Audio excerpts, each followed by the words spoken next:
पप्पू यादव को आज Patna civil court से बेल तो मिली है, लेकिन अभी वो रिहा नहीं हुए हैं। पुराने मामले में अभी भी जो है उन्हें फिर से वांछित करार दिया गया है और कल संभवतः सुनवाई होगी। उसके बाद जो सारी चीज़ें निकलेंगी वो निकलेंगी। लेकिन हम आपको बताते चलें कि इस बीच बिहार विधानसभा के चलते सत्र के दौरान आज भारतीय जनता पार्टी के जो नए नवेले राष्ट्रीय अध्यक्ष हैं नितिन नवीन, बांकीपुर के विधायक हैं, वो पहुंचे। उसके साथ ही साथ भाकपा माले की जो स्टूडेंट विंग है आइसा और जो वीमेन विंग है आइपवा, उनका प्रदर्शन था इन्हीं सारे मुद्दों पर। बिहार के भीतर महिलाओं के मामले में किस तरीके से हिंसा बढ़ रही है उसको लेकर के आज प्रदर्शन थे। बैरिकेड टूटे, उनकी पार्टी के विधायक वगैरह सड़क पर थे और सड़क पर प्रदर्शन कर रहे तमाम लोगों का यही कहना रहा कि पटना में नीट की तैयारी कर रही छात्रा के साथ जिस तरीके से दुर्व्यवहार हुआ, यौन हिंसा हुई, उसकी हत्या हुई, उस मामले में फॉरेंसिक लैब की जो रिपोर्ट्स आई और पुलिसिया जो पूरी कार्रवाई रही, वो एक तरीके से शक पैदा करती है और अभी भी सरकार को बहुत सारी चीज़ें स्पष्ट करनी है। और इसके खिलाफ जो लोग भी मुखरता से आवाज़ बुलंद कर रहे हैं, मसलन पप्पू यादव, तो उनको जिस तरीके से परेशान कर रही है सरकार, वो सीधे सीधे तानाशाही है। इसके अलावा बिहार विधानसभा परिसर में भी मुख्यमंत्री के स्वास्थ्य को लेकर के, मुख्यमंत्री के बयानबाजी को लेकर के जो विपक्ष जो है वो हंगामा कर रहा है। लेकिन बहुत सारे लोगों का इंटरेस्ट इस चीज़ में बना हुआ है कि आज जब पटना सिविल कोर्ट में सुनवाई हुई पप्पू यादव के मामले में तो क्या कुछ हुआ। उन्हें बेल तो मिल गई है, लेकिन अभी भी वो एक मामले में वांछित करार हैं।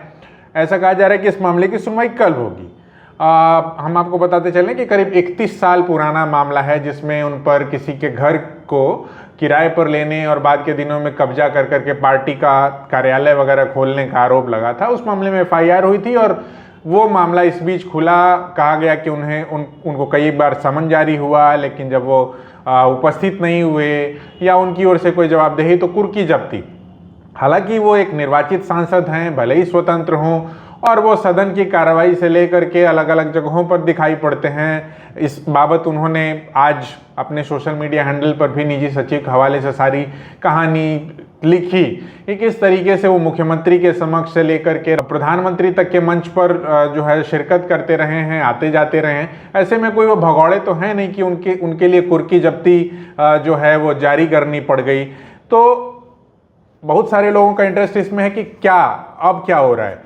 तो हम वो सारी चीज़ें बताते चले, मगर साथ ही साथ ये भी बताते चले कि पप्पू यादव को जिस तरीके से गिरफ्तारी हुई तो उनके पक्ष में नेता प्रतिपक्ष राहुल गांधी, प्रियंका गांधी से लगायत तमाम जगहों पर जो है प्रदर्शन हो रहे हैं। साथ ही साथ आज जब वो कोर्ट पहुँचे तो व्हील चेयर पर थे और व्हील चेयर पर बैठे बैठे ही उन्होंने जज के सामने ये गुहार लगाई कि किस तरीके से उनकी सुरक्षा को खतरा है और उनकी हत्या की साजिश रची जा रही है। बेउर जेल में उन्हें कभी भी इंजेक्शन दिया जा सकता है। उन्होंने स्पष्ट शब्दों में कहा कि उन्हें स्थानीय पुलिस और जेल प्रशासन पर किसी तरीके का भरोसा नहीं है, इसलिए उनकी सुरक्षा जो है सुनिश्चित की जाए। इतना ही नहीं, वे तो सुनवाई के दौरान सुरक्षा की गुहार लगाते लगाते रोने भी लग गए। उन्होंने पटना पुलिस पर गलत व्यवहार का आरोप लगाया और कहा कि गिरफ्तारी की पूरी प्रक्रिया ने उन्हें मानसिक रूप से काफ़ी परेशान किया है, तोड़ दिया है। अपनी बात रखते रखते वे रो पड़े। उन्होंने कहा कि जिस तरह से पुलिस रात में सादे कपड़ों में पहुंची थी, जैसे आपने देखा होगा कि वो तस्वीरें जो उन्होंने अपने सोशल मीडिया हैंडल से जारी की थी, उससे उन्हें लगा कि स्थिति सामान्य नहीं है और उनके साथ कुछ भी किया जा सकता है। ऐसे में न्यायालय हस्तक्षेप करे। तो हालांकि अभी जो अपडेट्स हैं, आज के जो अपडेट्स हैं और अदालत के भीतर जो सुनवाई हुई, जो भी चीज़ें निकल करके आए, बेल का पूरा जो मामला है वो उनके पक्ष में है, लेकिन अभी भी मामला कंक्लूड नहीं हुआ है। अभी भी पप्पू यादव जो हैं वो जेल में ही हैं। तो कल जो चीज़ें निकल करके आएंगी अदालत की अगली सुनवाई में, वो हम आप तक पहुंचाएंगे। मगर फौरी अपडेट यही है पप्पू यादव के मामले में कि कम से कम उन्हें जो बेल मिली है वो उनके लिए एक राहत भरी खबर है। TheFollowUp.in. Like, share and subscribe.